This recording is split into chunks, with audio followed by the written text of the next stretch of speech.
Saudações e bem-vindo. Nesta reflexão sobre os 50 anos depois da proclamação da independência nacional, hoje temos como convidado Matias Mboa, com quem vamos passar em revista, nomeadamente o passado, o presente e também perspectivar o futuro deste país. Senhor Matias Mboa, que marcos guarda deste longo percurso de Moçambique independente 50 anos depois? O primeiro marco que guardo é a alegria, o entusiasmo de estarmos independentes. Independentes depois de vários sacrifícios que o povo moçambicano teve que consentir. Felizmente consentimos, e digo, não foi em vão esses sacrifícios todos, na medida em que acabamos ganhando a nossa independência. Estou bastante satisfeito com isso.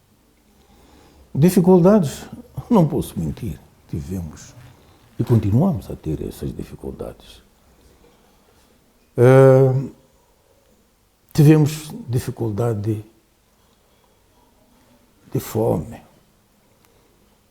tivemos dificuldade de guerras contínuas. Moçambique está em guerra há mais de 50 anos. Primeiro foi a guerra colonial, depois a guerra de 16 anos, depois é o terrorismo. Quer dizer, tudo isso é o que dói. Mas eu digo, não há motivo para nós desanimarmos. Pelo contrário, digo, continuemos com o sacrifício. Estou certo de que havemos de conseguir ultrapassar esta situação. Era possível ter-se evitado, depois da proclamação da independência, a guerra, por exemplo, que seguiu dos 16 anos, que afetou tanto o país?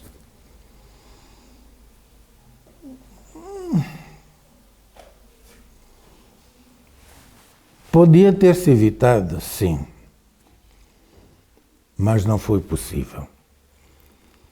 Se tivesse havido a política de abertura, talvez tivéssemos conseguido coisa. Mas logo de princípio, tratava-se de dois soldados em pontos diferentes. É difícil os soldados, quando se confrontam, tanto de um lado como do outro lado, estavam armados. Portanto, só se vê a força. A razão muito pouco conta para pessoas armadas.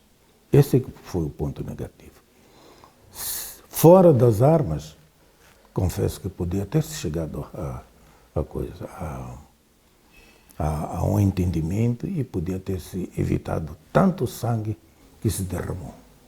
O senhor Matias Mboa é um dos muitos nacionalistas moçambicanos que deixaram o país para irem lutar pela independência nacional. E a grande questão é esta. Certamente que tiveram um sonho quando tomaram essa decisão e consideram hoje realizar o sonho dos libertadores da pátria 50 anos depois. Confesso, considero o sonho realizado. Realizado na medida em que, de facto, perdemos muitos moçambicanos, mas, em contrapartida, conseguimos que Moçambique se tornasse independente. Isso é bastante positivo. Costuma-se dizer que Moçambique conquistou a independência política, mas falta a independência econômica, em que todos os moçambicanos não passem dificuldades. O que é que seria necessário para que o país conquiste a segunda independência, nomeadamente a independência econômica? Essa guerra que nós vamos travar, ou que estamos a travar, também precisa de uma abertura. Ser possível chegarmos à conclusão de que, bom, o que provoca a guerra é a desigualdade, o que provoca a guerra é a fome. Moçambique é muito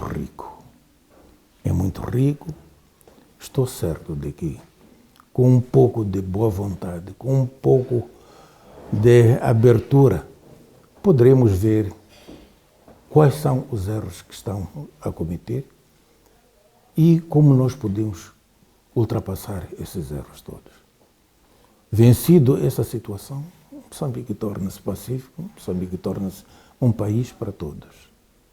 Uma das grandes armas que, à frente da libertação de Moçambique, portanto, os jovens do 25 de setembro, dos quais o Sr. Matias Mboa faz parte, é a unidade nacional.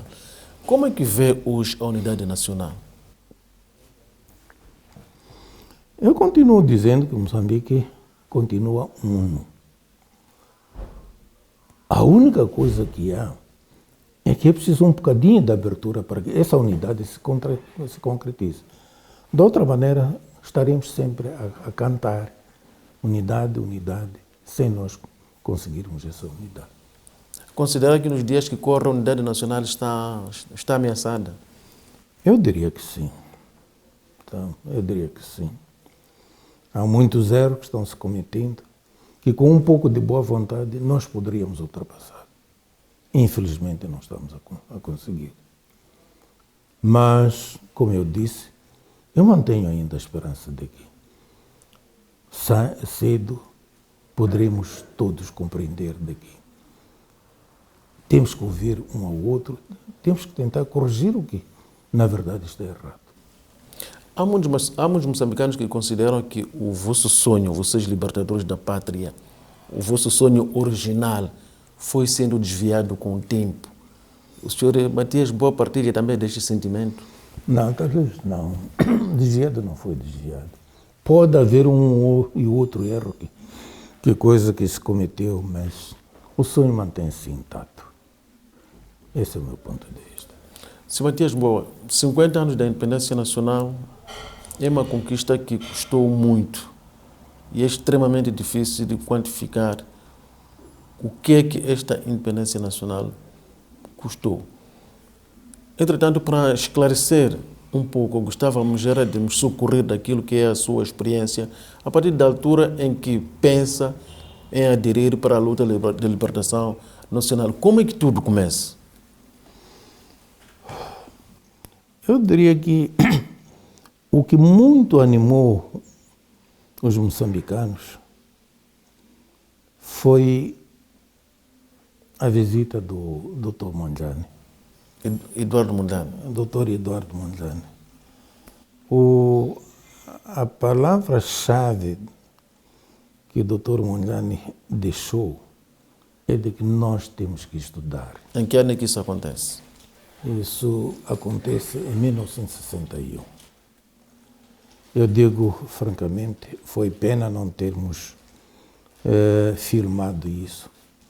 Era bonito, às 17 horas, ver jovens, homens maduros, senhoras, todos a correrem com os seus livros para as escolas, logo às 17 horas. Ninguém corria para o seu bairro, ninguém corria para a sua casa. Todos corriam para irem estudar, E acho que isso animou muito. E mais do que isso, foi esse período que as pessoas começaram a compreender que tínhamos que estudar, mas sim, também tínhamos que tentar quebrar as algemas do colonialismo. E foi assim que, por exemplo, conosco sucedeu. O Sr. Matias Mboa, portanto, se ainda se lembra, este movimento em massa de muitos moçambicanos que decidem voltar à escola no período da noite, ou seja, no período pós-laboral, ocorre depois da exortação que é feita pelo Dr. Eduardo Mondlane no sentido dos moçambicanos estudarem? Eu acho que sim, foi. Foi sobretudo nesse período. O Sr. Matias Mboa teve a oportunidade de participar neste encontro em que o Dr. Eduardo Mondlane manteve com alguns moçambicanos, enquanto esteve lá em São Marcos. Eu, pessoalmente, não fui visitá-lo, mas, na altura, o meu amigo Samora foi visitá-lo e trouxe-me as mesmas palavras que tinha recebido do Dr. Mondlane. Eu disse, vamos estudar. E o que é que conversava enquanto, no tempo de intervalo? Porque vão à escola seguindo uma exortação do Dr. Eduardo Mondlane no sentido de que a solução dos problemas do país passa por estudarem. Certamente que nos tempos livres tinham ocasião de conversar entre amigos. O que é que conversavam?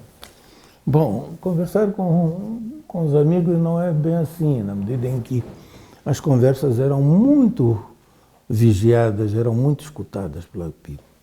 Mas o que posso dizer é de que, por exemplo, antigamente era difícil, sobretudo no tempo da coisa, da 60, 61, que foi o tempo da guerra em Angola, a PIDE era muito mais feroz.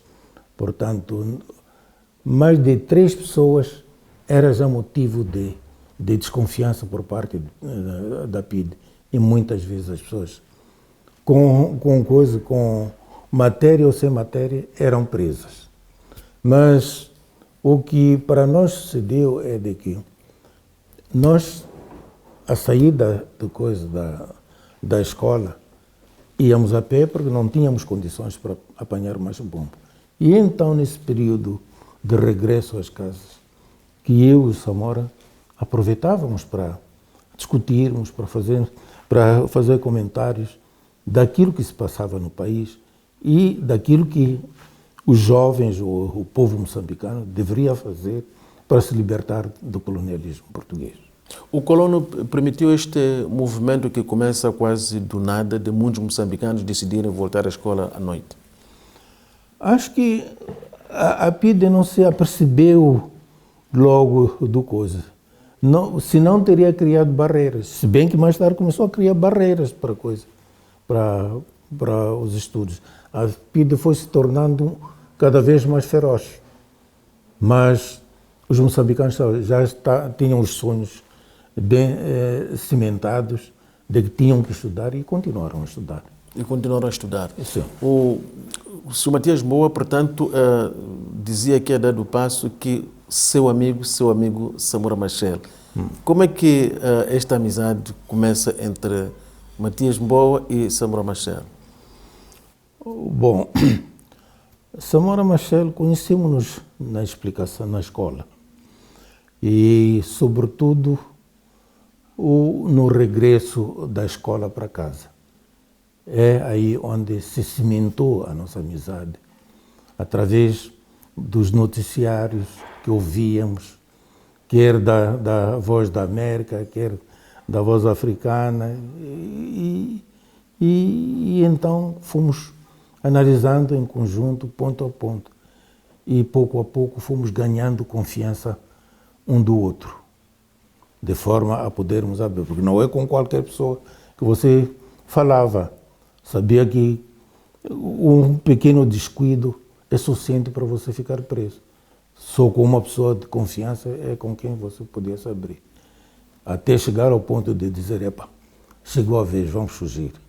É preciso, de facto, muita e muita confiança. Como é que conseguem fugir, de facto? Não foi fácil porque todos os caminhos estavam vedados. A PIDE estava em toda parte. Tinha os seus cães que quase tornavam impossível. Por exemplo, a via através da Rodésia do Sul era quase impossível. Muitos moçambicanos que tentaram fugir usando esta via ficaram presos. Por outro lado, a via do norte era também difícil na medida em que precisava de muito dinheiro.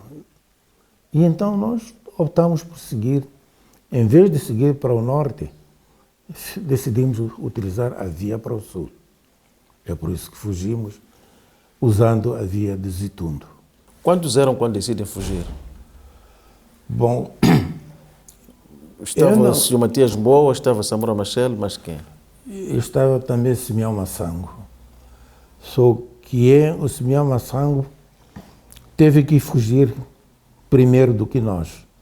Porque na altura em que nós decidimos fugir, o Samora achou que devia arranjar um lugar para deixar os filhos.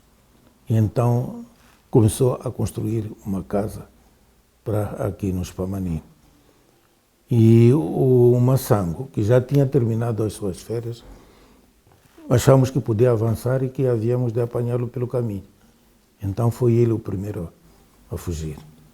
E o Massango conseguiu fugir com sucesso? Yeah, pelas informações que tiveram? Fugiu com sucesso. Mas pouco antes da vossa fuga, pelo que sabemos, o Sr. Matias Mboa havia sido incorporado. Como é que conseguiu libertar-se da tropa colonial? Confesso, quem me salvou da tropa colonial foi o Samora. Foi o Samora, como ele estava no serviço, estava no hospital e namorava com a Irene Book, que também estava no hospital. Decidimos que eu deveria inventar uma doença qualquer que pudesse ser rejeitado no serviço militar.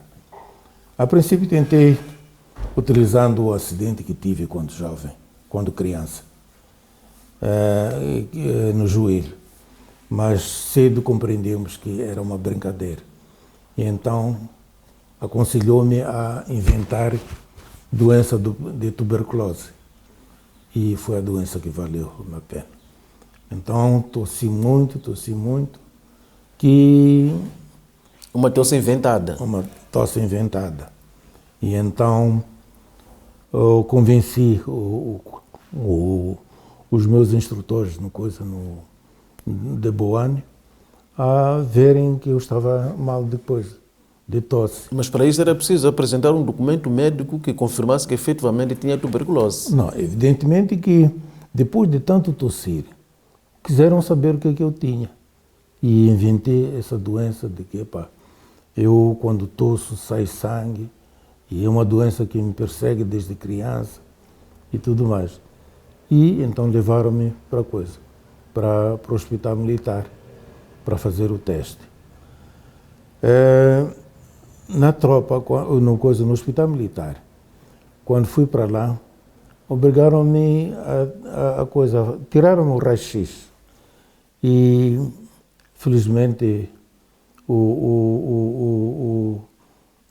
a namorada do Samora, na altura, a senhora Irene Book, conseguiu arranjar-me uma radiografia que dizia que tenho um foco no pulmão direito que devia ser tomado em consideração. A radiografia dizia foco residual na base direita do pulmão a ser considerado de acordo com a história clínica. Esse breve trecho despertou a atenção dos médicos. Foi quando então obrigaram-me a fazer uma expectoração.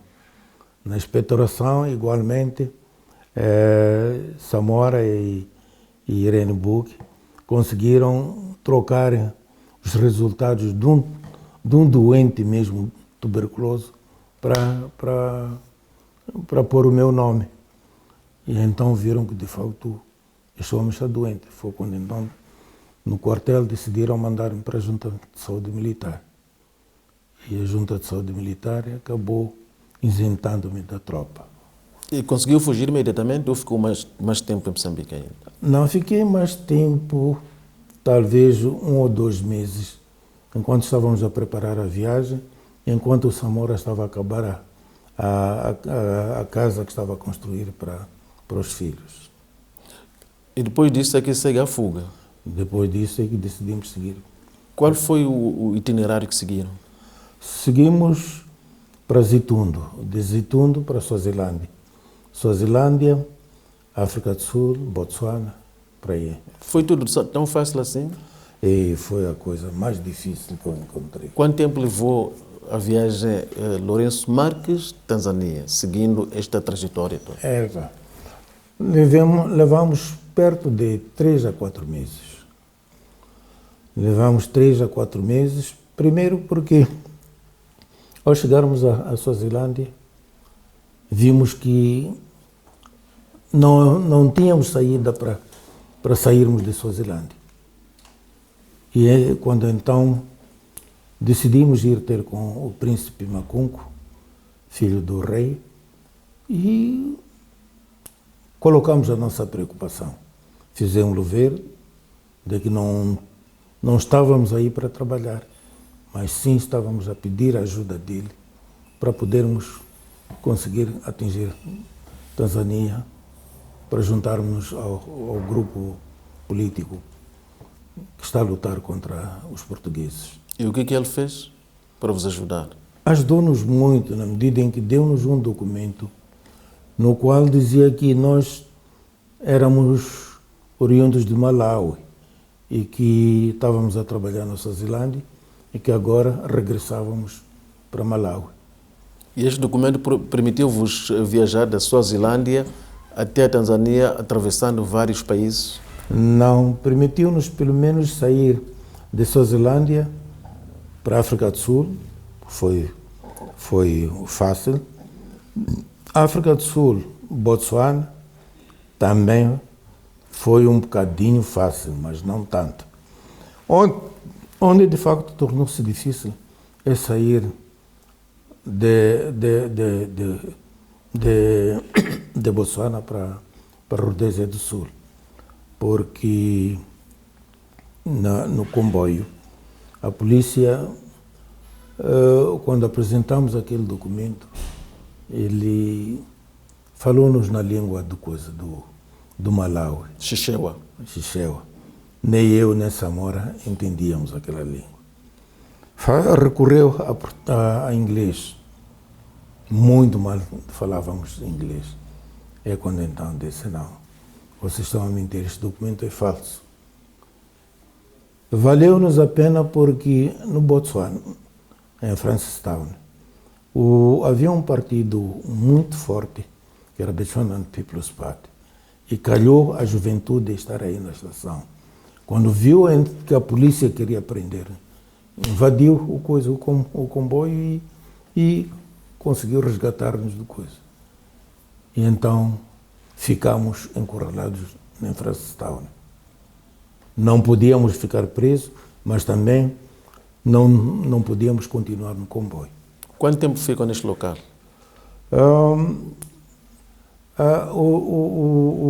Os jovens do Botswana People's Party levaram-nos para a sede do partido. E a direção do partido entendeu que em Francistown não havia segurança para nós. Então decidiram mandar-nos voltar até Lobatsi, onde ficamos em casa do presidente da mesa do Botswana People's Party. E então, da casa do Sr. Kabwasili, escrevemos cartas para a Tanzânia. E o presidente Mondlane conseguiu arranjar-nos boleia no avião que o ANC tinha alugado para os seus militantes. Quanto tempo permaneceram no Botswana? Mais ou menos 3 meses. E quem é que... Mas um pouco antes, vamos mesmo recuar para Lourenço Marques. Antes de partirem Lourenço Marques, não terão feito algum contacto a nível interno que lhes permitisse viajar para a Suazilândia como primeira etapa? Não, fizemos contactos, contactamos sobretudo com os padres da Igreja Anglicana, concretamente o padre Matias Chikogo, que já faleceu, e ele que já tinha o filho dele a estudar na Suazilândia, conseguiu falar com alguns líderes de Suazilândia, o caso do presidente Macunco, e então acolheram-nos na Suazilândia e aí, a partir desse encontro, mais ou menos orientamos as nossas estratégias para a coisa.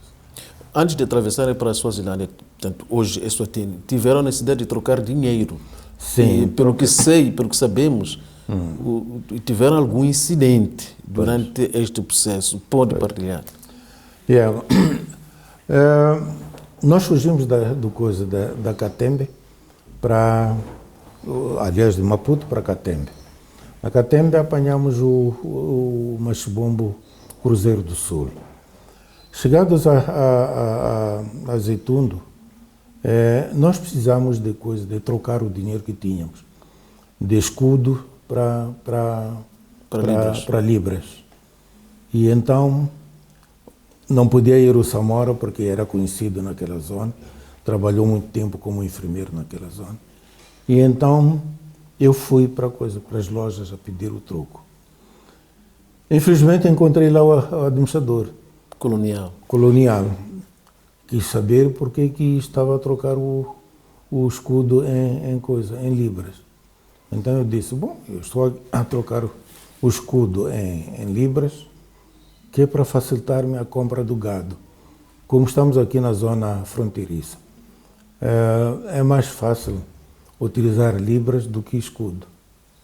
Eu disse, mas é para fazer o quê? Eu disse que era para comprar o gado. Eu disse, mas nessa idade? Eu disse, não, coisa. Eu já tenho gado do meu pai e queria ver se engrosso o número. Eu disse, ok. Não fez questão, mas deu-me a entender de que desconfiava da coisa. Tinha uma grande capacidade de raciocínio. Sim. Que idade é que tinha nessa altura?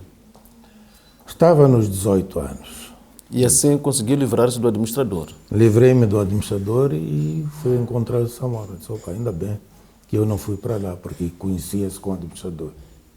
Onde são interpelados por um agente da polícia na altura e exibem o documento passado pelo príncipe da Suazilândia, me parece que o Samora Machel passou por uma observação ainda minuciosa que permitiu confirmar que efetivamente não eram cidadãos do Malau. Depois de a polícia falar conosco na língua de Malau e não conseguirmos falar, tentou em inglês, viu que pouco ou quase nada sabíamos de inglês. O polícia levantou a manga da camisa do Samora e viu um sinal daqui do braço, de uma cicatriz da vacina. Então ele disse, não, isso nós não utilizamos aqui na África do Sul nem na Suazilândia. Este sinal é sinal de que vocês ou são de Moçambique ou são de Angola. E por isso não vos deixo passar aqui. É quando então os jovens do Bechuanaland People's Party começaram já a invadir o comboio e exigir a nossa libertação. Entretanto, conseguem finalmente chegar a Tanzânia, quase 3 meses depois de um longo percurso. Quem é que lhes recebe na Tanzânia? Bom, só sei dizer que depois de chegarmos à Tanzânia, no dia seguinte tivemos um almoço com o presidente Mwandani. E éramos nós, os 3, e era também os jovens que vinham de outras províncias, sobretudo de Cabo Delgado, no qual quis saber os objetivos, as razões que fizeram cada um abandonar Moçambique. Depois dessa reunião, o presidente Mwandani, ele fez-nos ver de que a única solução que podemos encontrar é lutarmos contra o colonialismo. E na batalha que tem vindo a fazer, chegou à conclusão de que a independência de Moçambique não será pacífica. Teríamos que lutar contra o colonialismo português. E como tal, convidou-nos a aceitarmos irmos fazer os treinos militares. Na Argélia? Grande parte dos jovens aceitamos essa proposta. Aceitamos ir para a Argélia, fazer os treinos militares. Outros recusaram-se, dizendo que queriam estudar. A Frelimo nunca obrigou a ninguém. Portanto, aqueles que recusaram-se a ir fazer os treinos militares, a Frelimo deu-lhes bolsas de estudo e foram fazer os seus estudos. Quanto tempo ficam na Argélia? Ficamos perto de 4 meses. Sempre na companhia de Samora Machel? Sempre vivíamos juntos, no mesmo quarto. Termina, portanto, a formação político-militar na Argélia, regressam à Tanzânia. O que é que acontece? Quando regressamos à Tanzânia, fomos abrir a base de Congo, na Tanzânia, onde o camarada Samora ficou como chefe principal da base de Congo e aí fiquei como chefe de material e de segurança. E então começamos a preparar-nos para a luta. Só que 3 meses depois, o presidente Mondlane manda chamar-me e diz, depois de uma longa conversa, ele diz, bom, Matias, eu preciso de ti, tens que ir abrir a frente na Suazilândia, vais ficar lá como representante político da Frelimo. Eu disse, bom, mas pouco ou quase nada sei da diplomacia. O que eu aprendi é a guerrilha, não tem nada a ver com a diplomacia. Antes que não, o coisa, no dia a dia, has de conseguir fazer aquilo que nós queremos. Por isso, tens que ir. Tentei convencê-lo da minha incapacidade, mas ele também fez-me ver de que não, eu estou capacitado para isso. É aí onde ele teria me dado o nome de Thomas, acredita vindo. Eu disse, ok, aceito, acabei aceitando e nomeou-me então representante político da Frelimo na Suazilândia. Em que ano é que, portanto, regressa à Suazilândia já para assumir esse cargo? Isso foi já em 64. Em 64. Em 64. Está praticamente quase a começar a luta armada. Já está quase a começar a luta armada. Fica quanto tempo neste cargo na Suazilândia? Teria ficado talvez uns 3 meses. 3 meses apenas? 3 a 4 meses. O que aconteceu para ficar tão pouco tempo assim? A luta ainda nem sequer tinha começado? Não, isso já em 64. Em 64, sim. Yeah. Portanto, estávamos perto da luta. Exatamente. Ora, fui trabalhando na Suazilândia, fazendo a mobilização de jovens nas províncias de Lourenço Marques, Gaza e Inhambane. E até mais ou menos em dezembro.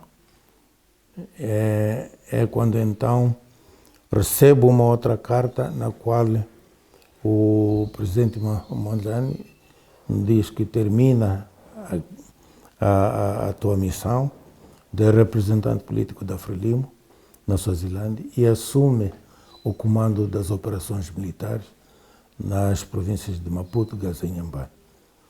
Vão aí os guerrilheiros, abre a 4ª região militar. Baseada onde? Na Suazilândia ainda? Quando recebi a carta Estava na Suazilândia, mas era para, na altura que recebi a carta, sair da Suazilândia para Maputo. E conseguiu fazer esta mudança? Fiz.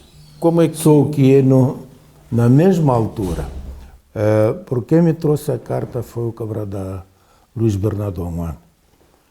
Trouxe-me a carta, tinha sido entregue pelo camarada Joel Maduna Xenana, comissário político, e entregou-me a carta. Bom, tem que seguir para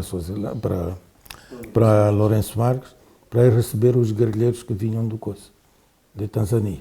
E como é que vem, em que condições é que vem a Lourenço Marques?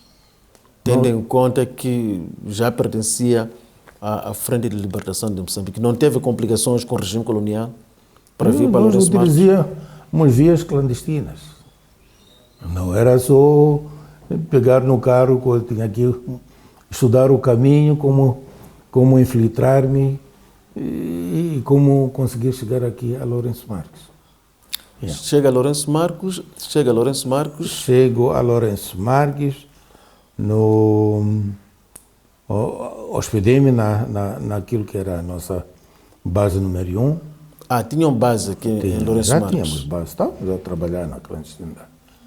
E então, no mesmo dia, encontrei-me com o camarada Joel Maduna Xenana e fiz-lhe ver de que a ideia não estava segura na medida em que a Suazilândia oferecia melhores condições por enquanto, deveríamos, portanto, abandonar Lourenço Marques para a Suazilândia. E então combinamos que no dia seguinte deveríamos seguir para a Suazilândia. Tínhamos marcado a hora de 8 horas, que devíamos encontrar às 8 horas. Mas já tinha recebido os guerrilheiros? Não, é que no encontro que tive com o camarada Joel, fez-me ver que todos os guerrilheiros tinham ficado presos. Só ele que ainda não estava preso. Presos em Lourenço Marques? Uns foram presos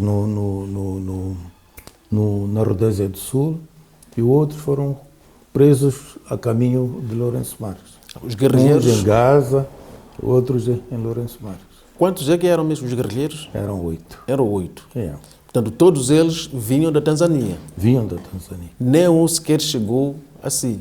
O único que chegou é o comissário político. O Sr. Xinana. Yeah. Como é que ele conseguiu chegar a Lourenço Marques e avistar consigo?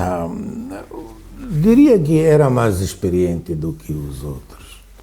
Era mais experiente do que os outros e também conhecia o terreno. Portanto, verificadas as condições do terreno, chega à conclusão de que Lourenço Marques não era o lugar ideal para continuarem, precisavam de regressar à Tanzânia, à Suazilândia. À Suazilândia. E o regresso aconteceu? Não aconteceu na medida em que eu fiquei preso logo, no dia seguinte. Quando separo-me do Joel Maduna Xinana, então segui para Bovole, onde tínhamos outra base. E, entretanto, a polícia sul-africana e a polícia suazi aperceberam, entendo que eu estava sob vigilância, porque aperceberam-se de que eu já não estava na Suazilândia. Alertaram a PIDE de que o Thomas já não está conosco aqui na Suazilândia. E como já estávamos num período de guerra, aperceberam-se de que alertaram a PIDE para que estivesse preparado, porque na Suazilândia já não estava lá. É quando então a PIDE chama os seus lacaios e diz o Thomas Khumalo, ou como era conhecido, já não está na Suazilândia. Tentem localizá-lo.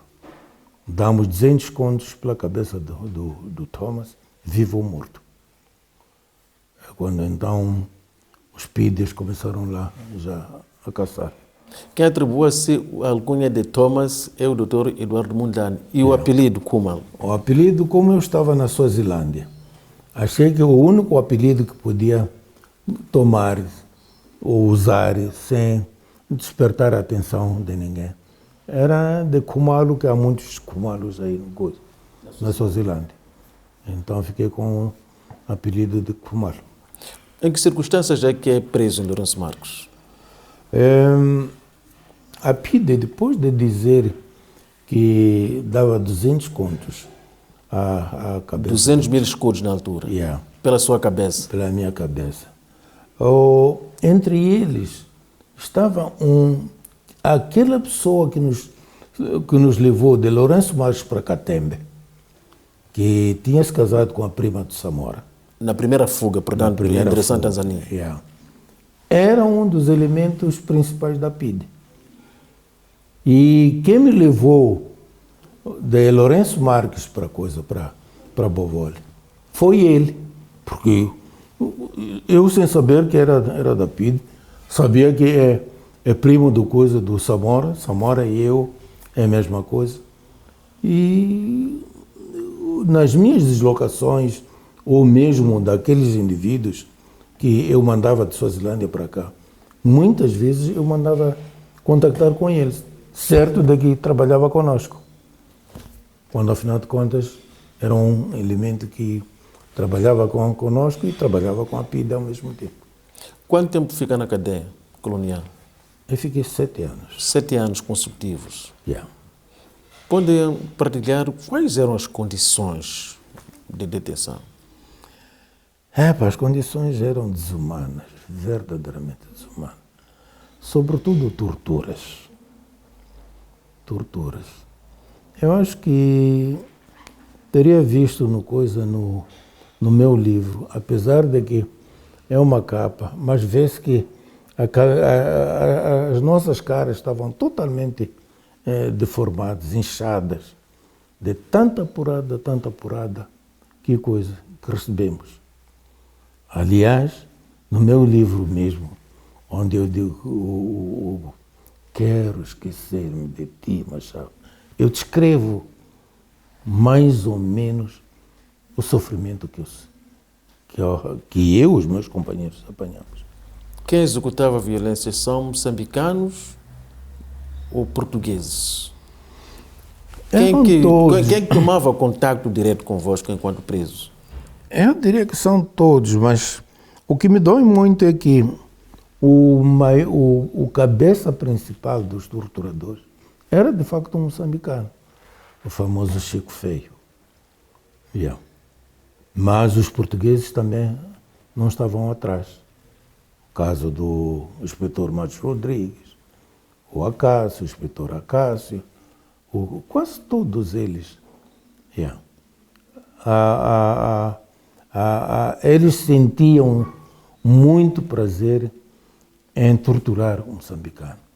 Sentiam muita alegria quando conseguiam matar um moçambicano, sobretudo presos com acusações de ser da Frelimo. Como é que se dá a sua libertação 7 anos depois? Não, eu fui levado ao tribunal militar, fui julgado e fui condenado a 5 anos de prisão maior e 2 anos de medidas de segurança. Talvez interesse dizer que os 2 anos de medidas de segurança é que quando, por exemplo, eu cumpri os 5 anos, que era a condenação. Os 2 anos de prisão de segurança era uma espécie de prisão perpétua que se dava aos presos. Quando está quase a terminar os primeiros 6 meses, vinha uma nota a dizer como é a situação, a guerra continua. Então, mais 6 meses, mais 6 meses, mais 6 meses, até que completei os 2 anos, fazendo, portanto, 7 anos. E quando sai da cadeia, o que faz? Quando saí da cadeia, o que eu fiz é reunir-me com a clandestinidade. Não desistiu da luta, não? Não. Reuni-me com a clandestinidade e começamos a traçar os métodos como continuar com a luta. A primeira coisa que tive, acharam que estava fora da Frelimo, há mais de 7 anos é muito. Tinha, portanto, que ir apresentar-me à Tanzânia e receber novas ordens. É quando então o grupo dos advogados democratas, que é o caso do Dr. Almeida Santos, Dr. Rui Baltazar, e Dr. Adriano Rodrigues e outros, fizeram uma contribuição e fretaram um avião para eu poder ir apresentar-me em Dar es Salaam e receber novas ordens. E conseguiu chegar à Tanzânia novamente? Não, consegui.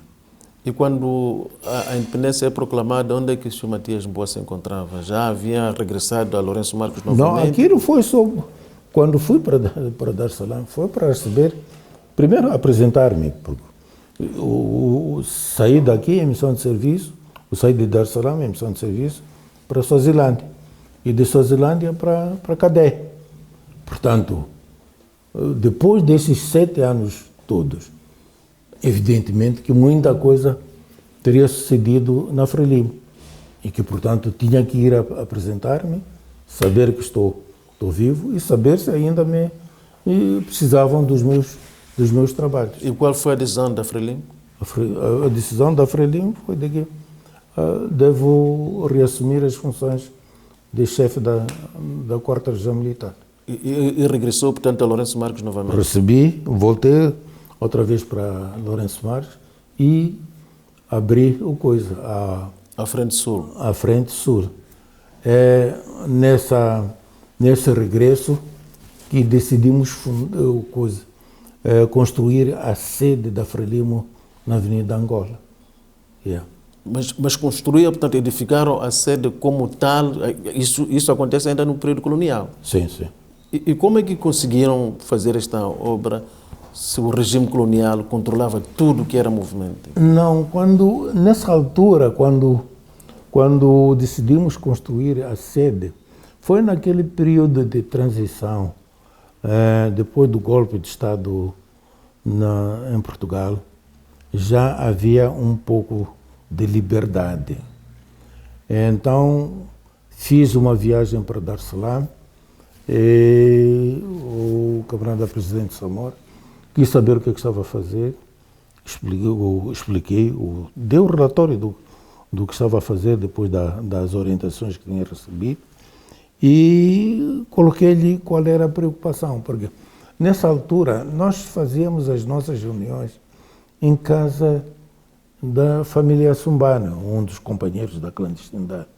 Não tínhamos sede, não tínhamos nenhum lugar para reuniões, o que era difícil, era uma sala comum, como esta, a gente reunia-se ali.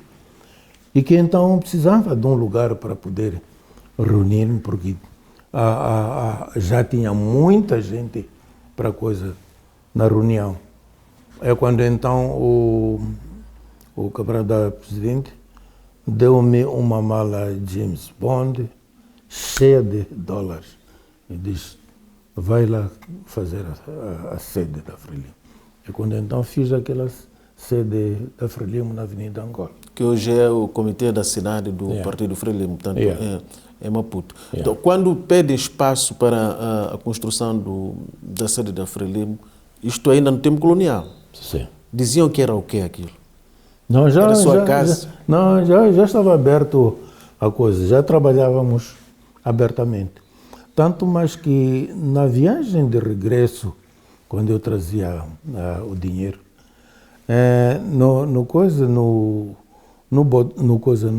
na Rodésia do Sul, veio a polícia no avião onde eu estava e viu aquela mala. Chamou-me para fora. Saí e quiseram abrir a mala para saber o que a mala tinha. Viram dólares. Eu disse: dólares? Mas assim, de quê? É minha. De onde vem? Vem da Frelimo. É para quê? Eu sou membro da Frelimo, vou trabalhar. Estou em missão de serviço.